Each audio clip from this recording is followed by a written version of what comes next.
അറിയാമെന്ന ചിന്ത നമ്മുടെ ജീവിതത്തിൽ പല കാര്യങ്ങളും നിസ്സാരവൽക്കരിക്കാൻ കാരണമാകുന്നു എന്നുള്ളതാണ്. യേശുവിനെ അറിയാമെന്ന് ഫരീസയരും കാര്യം പറയുക. അവൻ്റെ മാതാപിതാക്കൾ എനിക്കറിയാം.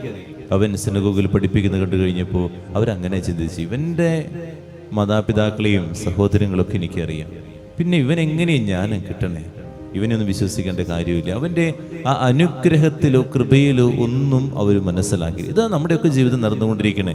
ഇപ്പോൾ തന്നെ ഈ വചനം തന്നെ ഞാനത് കേട്ടിട്ടുണ്ട്. അതുകൊണ്ട് അതിനെ നിസ്സാരവൽക്കരിക്കുക. എത്ര നാളായി ഈ കുർബാന അർപ്പിച്ച് പ്രാർത്ഥിക്കണേ. അതുകൊണ്ട് പതുക്കെ നമ്മൾ കുർബാന പുസ്തകം മാറ്റി വെച്ചു. ഇതെനിക്കറിയാം, ഒരു ടെൻഷനും വേണ്ട. അതുപോലെ തന്നെ നമ്മളുടെ ജപമാല, കുറേ നാളുകളായി ഞാൻ ജപമാല ചൊല്ലി തുടങ്ങിയിട്ട് എനിക്കറിയാവുന്നേ മാറ്റി വെച്ചു. ഇത് തന്നെയാണ് നമ്മുടെയൊക്കെ ജീവിത സംഭവം. എനിക്കെല്ലാം അറിയാമെന്ന്. ഇത് പിശാച് തരുന്നതാട്ടോ, വേറെ ആരും തരുന്നതല്ല. നിങ്ങളുടെ ജീവിതത്തിൽ നിന്ന് അത് സാധനം എടുത്തുകൊണ്ട് കളയണം. അതിനെന്ത് ചെയ്യിപ്പിക്കുന്നു വെച്ച് കഴിഞ്ഞാൽ എനിക്കറിയാമെന്നൊരു ചിന്ത അങ്ങോട്ട് തരും. അത് തന്നു കഴിയുമ്പോൾ നമ്മൾ പിന്നെ അതിനെ നിസ്സാരവൽക്കരിക്കും. നമ്മൾ ചിന്തിച്ചു നോക്കി, ഈ അറിയാമെന്ന ചിന്ത കൊണ്ട് എനിക്ക് കൂടുതൽ തീഷ്ണതയോടെ ബലിയർപ്പിക്കാൻ പറ്റുന്നുണ്ടോ എന്നുള്ളത്. ഓരോ ബലിയും ഞാൻ ഓരോ ദിവസം എനിക്ക് അറിയുന്ന ബലിയാണ്, അത് കൂടുതൽ തീഷ്ണതയോടെ അർപ്പിക്കാം. നമ്മളറിയാതെ തന്നെയാണ് ആമയും പറഞ്ഞു പോകുന്നത്. കുറേ സ്വപ്നങ്ങൾക്കിടയിൽ ഇങ്ങനെ നിന്ന് ആമേ ആമേ നമ്മളറിയാം. ഇതൊക്കെയാണ് നമ്മുടെ ജീവിതത്തിൽ. ഇതൊരു പിശാചിന്റെ പ്രലോഭനമാണെന്ന് ചിന്തിക്കുകയാണ്.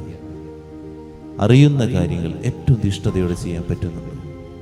അതിൻ്റെ തീഷ്ണതയിലെ അർത്ഥം മനസ്സിലാക്കി ചെയ്യണം. ഓരോ ദിവസവും പുതിയ പുതിയ അർത്ഥങ്ങൾ എനിക്ക് ലഭിക്കും. പുതിയ ആ സ്നേഹം കൂടുതൽ തീഷ്ണതയോടെ കൊടുക്കാൻ എനിക്ക് പറ്റുന്നുണ്ടോ എന്നുള്ളതാണ് നമ്മൾ അറിയാമെന്ന് ചിന്തിച്ച് ഇപ്പോൾ വചനം വായിക്കുന്നത്, അല്ലെങ്കിൽ എന്തുമായിക്കൊള്ളട്ടെ, ഏത് കാര്യമായിക്കൊള്ളട്ടെ, നിന്റെ ബുദ്ധിയിലെ അതിങ്ങനെ കൊണ്ടുവന്നതിന് ശേഷം അതിനെ നിസ്സാരവൽക്കരിച്ച് അതിനെ ഇല്ലാതാക്കരുത്, അതിൻ്റെ കൃപ നഷ്ടപ്പെടുത്തരുതെന്ന് മാത്രമാണ് യേശു നമ്മളെന്ന് പറയുക.